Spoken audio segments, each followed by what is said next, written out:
Shri Rama. Yes, please do, ma'am. Proceed, ma'am. Proceed. No, you please proceed, ma'am.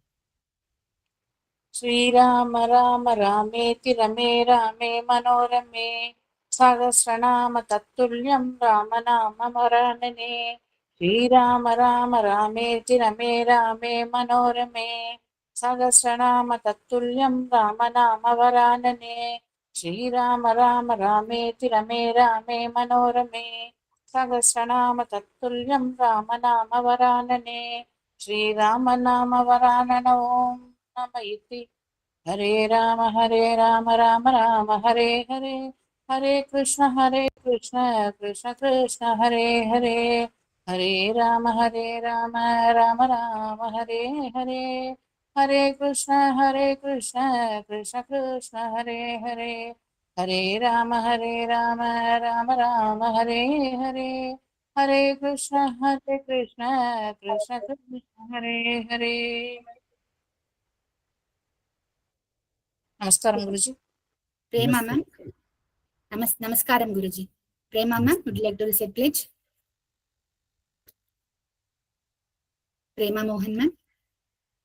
I, Sindhu Rajesh, residing at Coimbatore, will be taking Shri Vishnu Sahasranamam forward to the future generations. I will seek God's blessings before I start my day. I will hold my parents and gurus in highest esteem and treat them as God. I will let elders be my guide and respect all women as I would my mother. I will strive for purity of heart, soul, and the environment. I will uphold the honor of my motherland and strive for harmony. I will be a guardian of my family, social, and cultural heritage. With this pledge, I start my chanting, God bless me, help me, and guide me. Namaskaram, Guruji. Hari Om. Shuklam Baradaram Vishnum Shasivarnam Chaturbhujam Prasannavadanam Dhyayet Sarva Vignopashantaye Vyasaya Vishnu Rupaya Vyasa Rupaya Vishnave Namo Vai Brahma Nideye Vasishtaya Namo Namaha Yasya Smarana Matrena Janma Samsara Bandhanat Vimuchyate Namastasmai Vishnave Prabha Vishnave Lakshmi Nata Samarambam Nata Yamana Madhyamam Asmadacharya Paryantam Vande Guru Paramparam Sada Siva Samarambam Shankaracharya Madhyamam Asmadacharya Paryantam Vande Guru Paramparam Kalaye Sundarakaram Sadeva Priyadarsanam Ajnana Nashikam Devam Sadgurum Muralidharam Ramaya Ramabhadraya Ramachandraya Vedase Raghunataya Nataya Sitaya Pate Namaha Shannadakavachi Katki Chapa Banadaro Iva Gachan Mama Kurtonityam Ramapatas Lakshmanaha Shankabrinandaki Chakri Sharngadanva Gadadaraha Ratangapani Rachobya Sarva Praharanayataha Om Namo Venkatesaya. My pranams to everybody on this auspicious occasion of Sri Ramanavami. Let's all invoke the blessings of Sri Ramachandra Murti. Let's pray to Sriman Narayana for enabling us to, continue our journey on the path of Dharma. So Rama is said to be Ramo Dharmavan Vigraha Sadhu Satya Parakrama.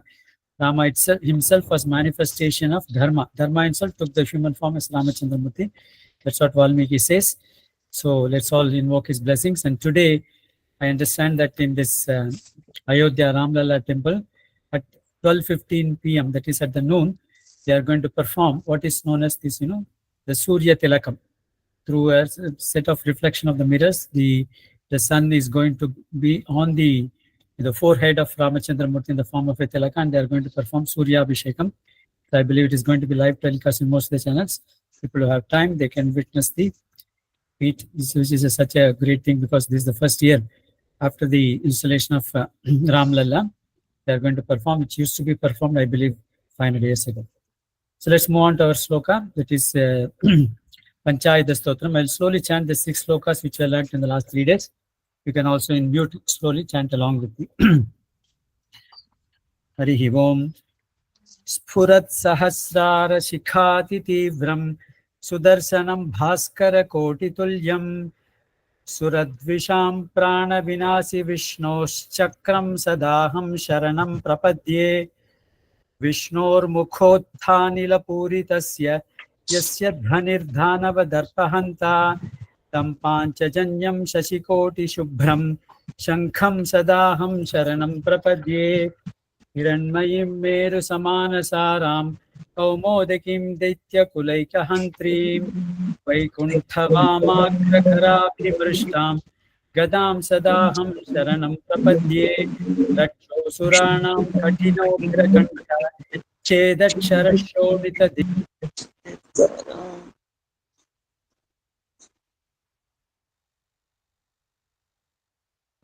Guruji, you are you mute? Sorry. Okay, let's begin from the beginning. Let's start from the beginning. Harihi Om. Spurat Sahasrara Shikhati Tibram Sudarsanam Bhaskara Kotitulyam Suradvisham Prana Vinasi Vishnosh Chakram Sadaham Sharanam Prapadye Vishnor Mukhotanila Puritasya Yasya Dhvanirdhanava Darpahanta Tam Panchajanyam Shashikoti Shubhram Shankham Sadaham Sharanam Prapadye Hiranmayim Mer Samanasaram Omodakим Daityakulaykahantrim Vaikunthavamagrakarabhimrishtam Gadam Sadaham Sharanam Prapadye Rakshosuranam Kathinograkantha Chedaksharashonita Digdhadaram Tam Nandakam Nama Hare Pradiptam Khadgam Sadaham Sharanam Prapadye Yajjaninada Shravanat Suranam Chetamsi Nirmukta Bhayani Sadhyaha Bhavanti Daityashani Bhanavarshi Shangam Sadaham Sharanam Prapadye Imam Haref Pancha Mahayudhanam Stavam Pathet Yonidhinam Prabhate Samasta Dukkhani Bhayani Sadhyaha Sadhyah Papani Nasyanti Sukani Santi. Let's move on to sloka number 7. I request devotees to please don't unmute unless we call your names. Also, I request to please keep your PDFs ready when we call your names. If, Usha Uplepanji, please unmute. Ariyan. Hari Om. Vane Rane Vane Rane Shatru Shatru Jalagni Jalagni Madhye Madhye Yadruchaya Yadurchaya Patsu Patsu Mahabhayeshu Mahabhayeshu Idam Pathan Idam Padam Stotram Stotram Anakulatma Anakulatma Sukhi Bhavet Sukhi Bhavet Tatkrita Tatkruta Sarvarakshaha. Sarvarakshaha. Adiyan. Thank you. Next person. Lalita ji, Lalita Telaproluji. Om Namo Narayanaaya Guruji. Vane Rane Vane Rane Shatru Shatru Jalagni Jalagni Madhye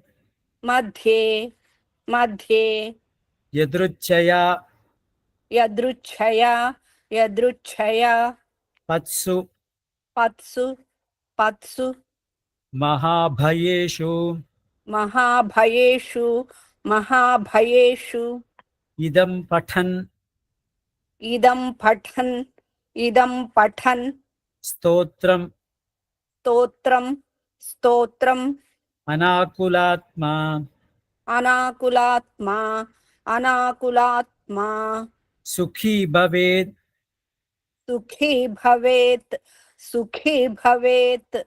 Tatkrita Sarvarakshaha. Sarvarakshaha. Thank you. Guruji, I will do Guruji.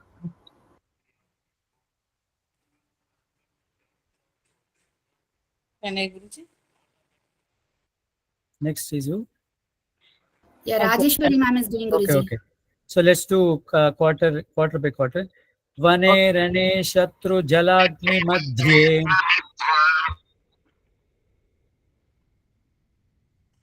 Vane Rane Shatruk Jalagni Madhye.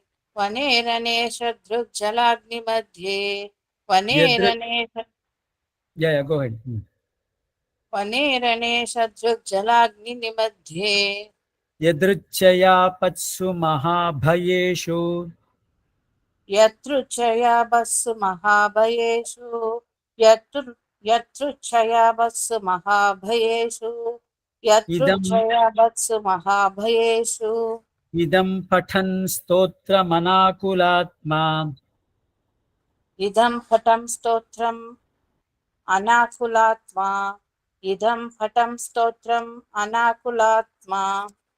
So here im plus a you can combine and say manakulat. Idam patan stotra manakulatma. इदं पटं स्तोत्रम् अनाकुलात्मा इदं पटं स्तोत्रम् अनाकुलात्मा. Sukhi bhavet tatkrita sarvarakshah. सुखी भवेत् तत्कृत सर्वरक्षः सुखी भवेत् कृत सर्वरक्षः. Okay, thank you. Next person. Ananya, please unmute. Happy Ramanavami. Seek your blessings, Guruji. Thank you. Thank you. All the best. God bless you. So let's do line by line slowly. Vane rane shatru jalagni madhye yadruchaya patsu mahabhayeshu. Vane rane shatru jalagni madhye yadrichaya patsu mahabhayeshu. Vane rane shatru jalagni madhye yadrichaya patsu mahabhayeshu. Idam pathan stotra manakulatma sukhi bhavet tatkrita sarvarakshaha. Idam patan stotra manakulatma sukhi bhave takrita sarvaraksha. Idam patan stotra manakulatma sukhi bhave takri sarvaraksha. Sarvarakshaha. That visarga is sarvarakshaha. Okay, Guruji. So now Thank let's you, see the Guruji. meaning. This is the second sloka on the Palashruti. So what he's saying is, Vane Rane, supposing you are in the middle of the forest, so you are going in a car, suddenly at midnight or something like that, suddenly the car stops some problem, you are stuck up in the forest. Vane Rane means in the battlefield. So if the soldier is in some serious problem in the battlefield, Vane Rane, Shatru means enemy, is caught in with the enemies. Jala Agni Madhye, that means in the middle of water. Suddenly there is some flood happening, flood happening. So Jale Agni, there is some fire accident. Vane Rane Shatru Jalagni Madhye, in the midst of that a person is stuck in the midst of the enemy or in the midst of water or in the midst of this flood or this fire accident. Shatru Jalagni Madhye. Yadruchya Patsu. Yadruchya means unexpected. Yadruchya means unexpected. Apatsu means dangerous situations. They're caught in an unexpected, dangerous situation. Mahabhayeshu. So you become so fearful. So under that circumstances, what should you do? That's why I told you, even children and everybody, if they are into some problem, they can immediately chant these 5 slokas. This will not take more than 5 minutes. So once they start chanting it, what will happen to them? Idam Patan. So having read this sloka, Stotram, this praise of this Panchayatha, these 5 weapons of Bhagavan Vishnu, Stotram, Anakulatma, then he will get completely freed from, this kind of a tension or a fearsome situations. He will be completely free. The mind will become free from that. Sukhi Bhava, then will become happy because the situation will get solved. Tatkrita, that means Tatkrita means having the problem has been completely resolved. Tatkrita Sarvaraksha is completely being protected. So a person who is in the midst of any of the problems suddenly happens, if he immediately starts chanting this the Panchayutha Stotram, then he will get completely protected and then he will become free from all the fears and he will become happy. So that is the meaning of this particular sloka. So now, normally in most of the books, you will find this Panchayatha Stotram stops with that. But there are certain books which contain 2 more slokas. Because the next sloka is, of course, the Panchayuthas don't by themselves get the power to protect us because they are all associate Mahavishnu. Because they have been the part of the Mahavishnu's weapon and Mahavishnu has blessed them.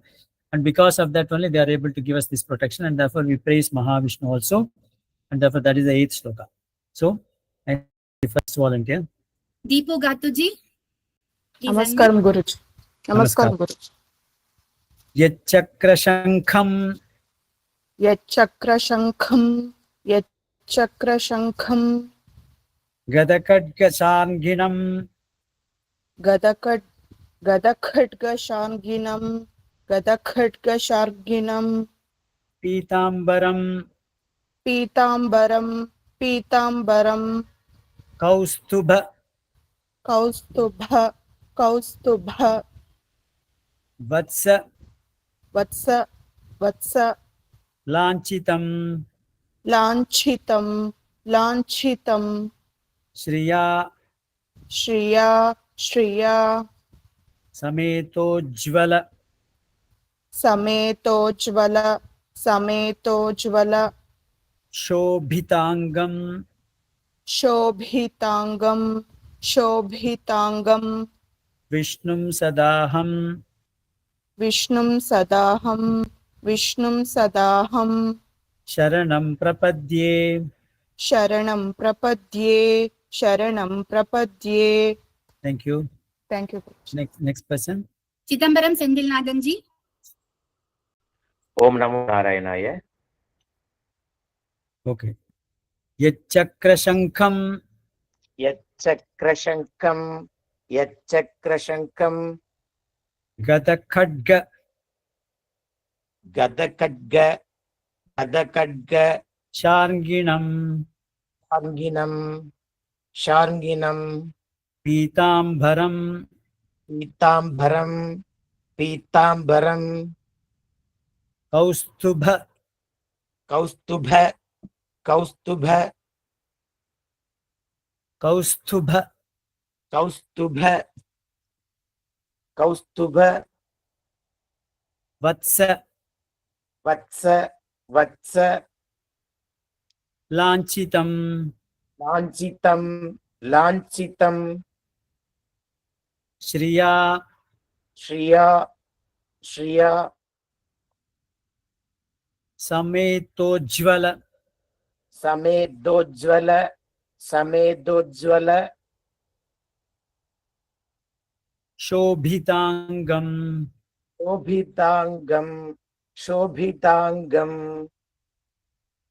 विष्णुं सदाहं विष्णुं सदाहं विष्णुं सदाहं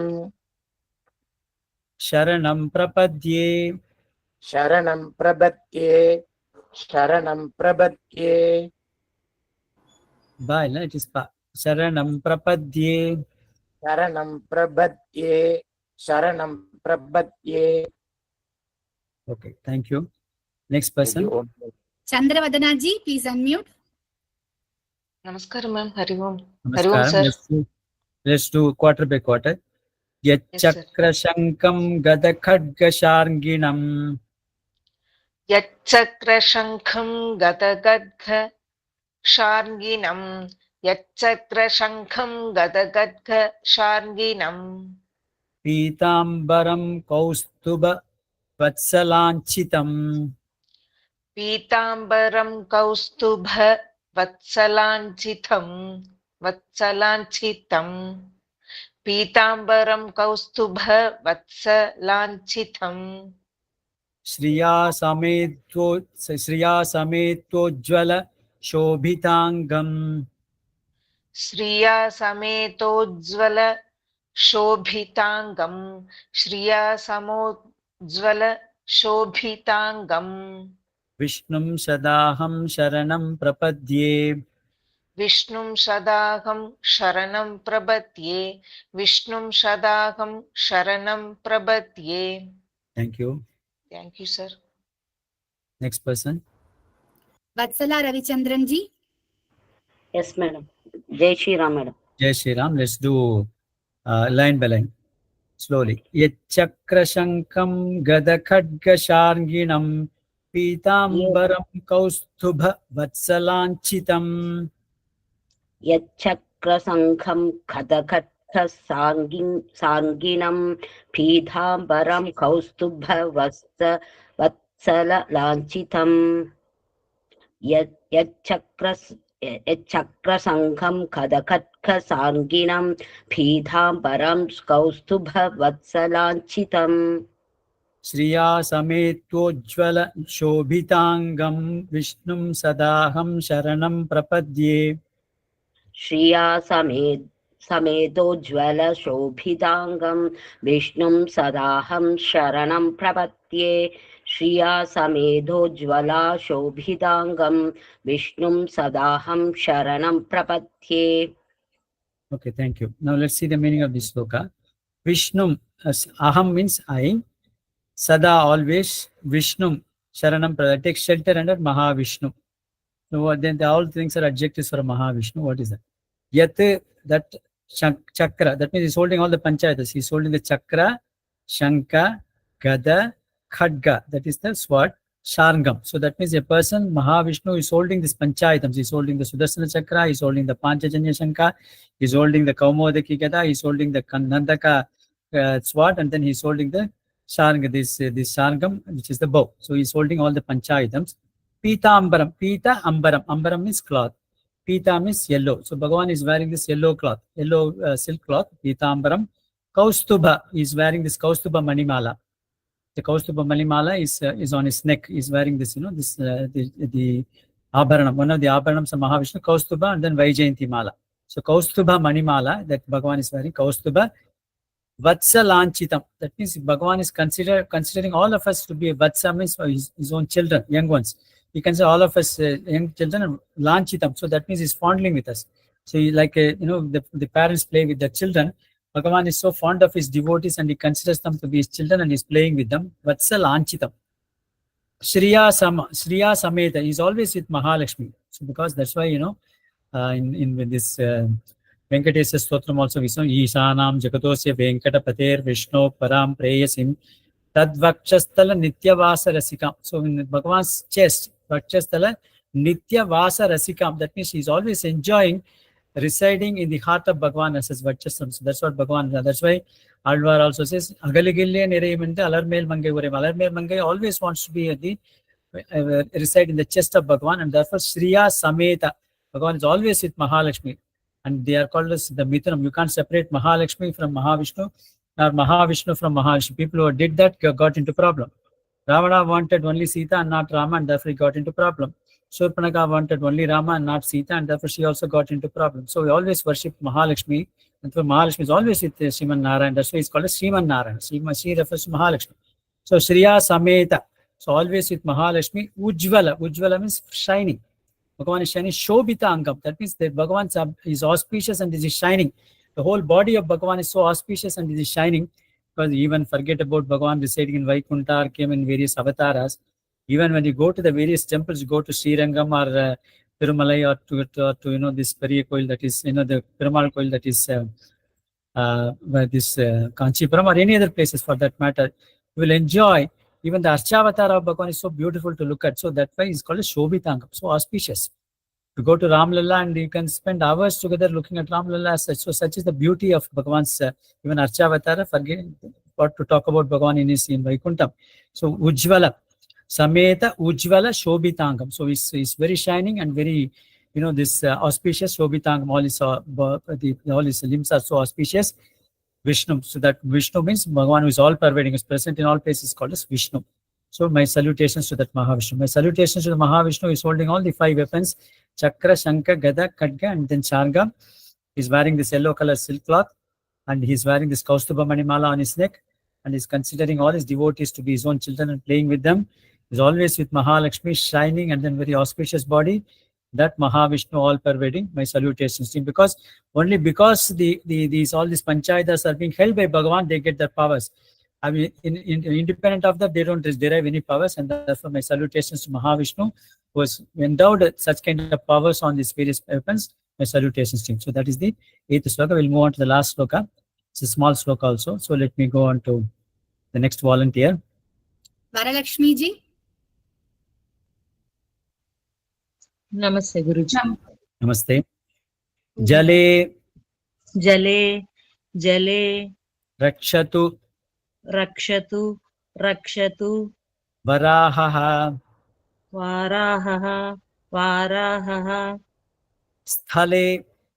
Sthale, Sthale, Rakshatu. Rakshatu, Rakshatu, Vamanaha.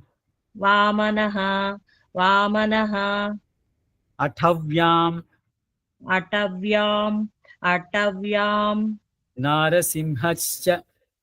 Narasimhatsya, नारसिंहस्य सर्वतः सर्वतः पातु पातु केशवः केशवः इति इति पञ्चायुधस्तोत्रम् पञ्चायुधस्तोत्रम् सम्पूर्णम्. Thank you. Next person. Thank you. Jai Shri Chandraji.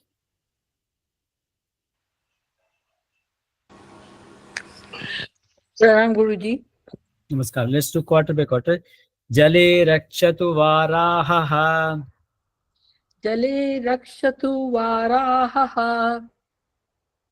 Jale rakshatu varahaha. Sthale rakshatu vamanaha. Stale rakshatu vamanaha. Stale rakshatu vamanaha.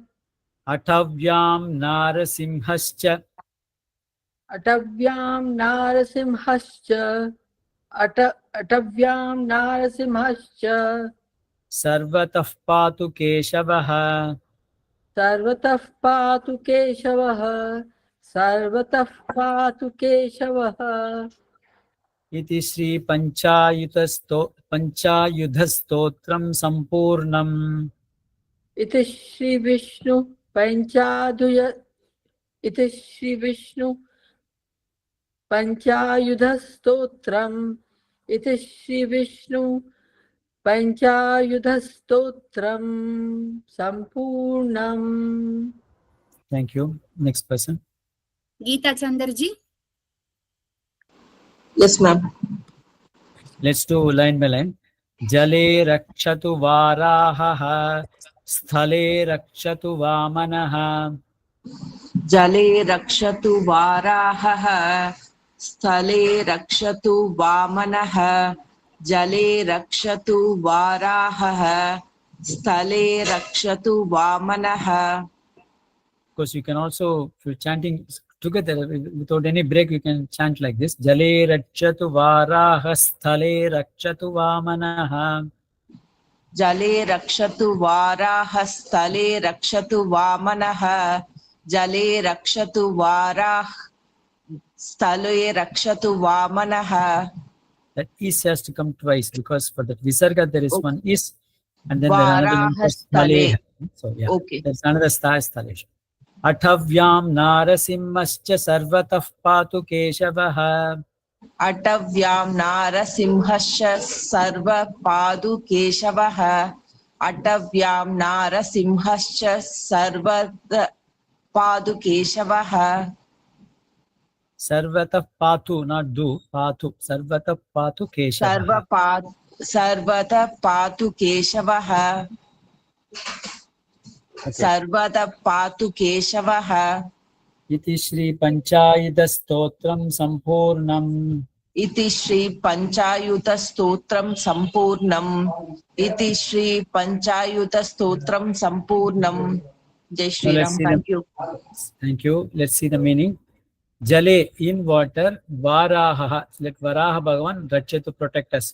So in water, let Varaha Bhagavan protect us. Why they are talking about Varaha in Jala? Because in Varaha Avataram, this Hiranyachan kept the Bhuma Devi inside that Avaranati. That means in that, that ocean.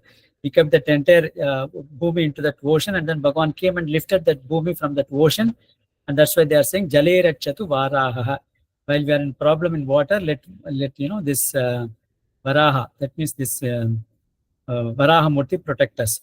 Sthale Rakshatu Vamanaha. While we are in this Bhumi, Sthale means this Bhumi, this earth. Rakshatu means protect, let him protect. Vamana Murti protect, because Vamana Murti is the first, when he took the first step, he kept the first foot on the earth only. So that means the whole earth had the fortune of, holding the holy feet of Bhagavan Vamana, and therefore let Vamana protect us while we are living in this earth. Atavyam Narasimha. Atavi means this forest. In the forest, let Narasimha protect. Narasimha is in the forest. The king of the animals is what? The lion. And therefore, while we are in the forest, let Narasimha protect us. Sarvatah Patu Keshav. That means in all directions, from everywhere. Let Narasimha protect us. Sthale Rakshatu Vamanaha. While we are in the water, let Varaha Bhagavan protect us. Atavyam Narasimha. Atavi means this forest. In the forest, let Narasimha protect. Narasimha is in the forest. The king of the animals is what? The lion. And therefore, while we are in the forest, let Narasimha protect us. Sarvatah Patu Keshav. That means in all directions, from everywhere. let the Kesava protect all of us. That's what it is. So of course the word Kesava is Ka Isha Vaha. Ka refers to Brahma, Isha refers to Rameshwara, Vaha Vasam. That means Bhagwan is the controller of both Brahma and Ishvara, and therefore is the super controller. And that when is the super controller, he can protect from many directions and anywhere, and therefore we are saying Sarvata Patu Keshavaha. From all directions and from anywhere, let Keshava protect all of us. So that's how this particular sloka is. Let Varahamurti protect us from water problem. When you're in water problem in water, there's a problem on the earth, let Vamana protect us. While we're in the forest, let Narasimha protect us. Let Keshava protect us from all where and any directions. So this is how it is. Panchayutha Stotram Sampurna, this completes the Panchayutha Stotra. So with that, we complete that. Tomorrow we may have once again a revision of going through it once again. The day after tomorrow, we'll move on to this, this Dvadasanamas Panchara Stotram. That's also a small sloka, about 8 slokas. So that may be completed in 4 or 5 days. Then we move on to the subsequent slokas. So I think we will close. We'll close with the prayer and then open up for the discussion. Otherwise, when the discussion goes with people, we are not able to get the people together for the prayer. So we'll close with the prayer. And if there are any questions for about 5 minutes, I will answer the questions. Thank you, Guruji, for the wonderful explanation of the shlokas. Now I request Deepa Saundara Pandianji to do the closing prayer. Namaste, Guruji. Sri Rama Rameti Rame Rame Manorame Sahasranamam Tulyam Rama Nama Varanane. Sri Rama Rameti Rame Rame Manorame Sahasranamam Tulyam Rama Nama Varanane. Sri Rama Rameti Rame Rame Manorame Sahasranamam Tulyam Rama Nama Varanane. Sri Rama Nama Varanana Om Nama Iti. Hare Rama Rama Rama Hare Hare. Hare Krishna Krishna Krishna Hare Hare. Hare Rama Rama Rama Hare Hare. Hare Krishna Krishna Krishna Hare Hare. Hare Rama Rama Rama Hare Hare. Hare Krishna Krishna Krishna Hare Hare. Thank you, Guruji. Thank you, Guruji. Guruji, as tomorrow we have a revision, and we have the discussions tomorrow, Guruji. Yeah, we'll have the revisions and any questions, any doubts, we'll have that for the reserve for tomorrow on this. Yes, Guruji. This Panchayutha Stotram tomorrow. We'll reserve for that, so that any doubts, questions, we'll chant that together once again, or maybe we'll ask one person each to chant this 9 slokas. So if there are any corrections we will do that. So we'll just have a kind of a recapitulation for tomorrow on this Panchayutha. Thank you, Guruji. Thank you so much, Guruji. Thank you, Guruji. If you have any doubts, maybe I can have about maybe 2-3 questions I can take up with the hand. Okay, Guruji. Yeah, devotees, please unmute one by one. Thank you. I wanted to ask that in the Jale Rakshatu Varaha, when we are speaking the line all together, then we have to say Jale Rakshatu Varaha Stale, sir, and not her. Jale Rakshatu Varaha Stale. Okay. That one ha is there. That ha will be there. That visarga ha will not be. Yeah. The meaning of Stale Rakshatu Vamanaha. Yeah. Thank you. Yeah, Lakshmi Nagraji, please ask. Namaste Mahodaya. 5th sloga la vande 5th sloga Bhavanti Taitya Shani Bana Varshiniya Bana Valliya PDF la vande Bana Varshi is the correct one. Okay. The meaning of Keshava, sir? Keshava is Ka plus Isa plus Va. Ka is Brahma, Isha is Parameshwara Shiva. Va, they are under the Vasam. That means they are under the control of Brahma and Isha are under the control of Lord Vishnu. And that's why it's called as Keshava. Thank you, sir. Jai Shri Ram, Guruji. Thank you, Guruji. Guruji, Jai Shri Ram, Guruji. Yeah, Guruji, can you please send the voice clip of the shlokas that you recite before the Panchayutha Stotra? Guruji is sharing daily ji. Please unmute. Lakshmi ji, you have a doubt, please ask.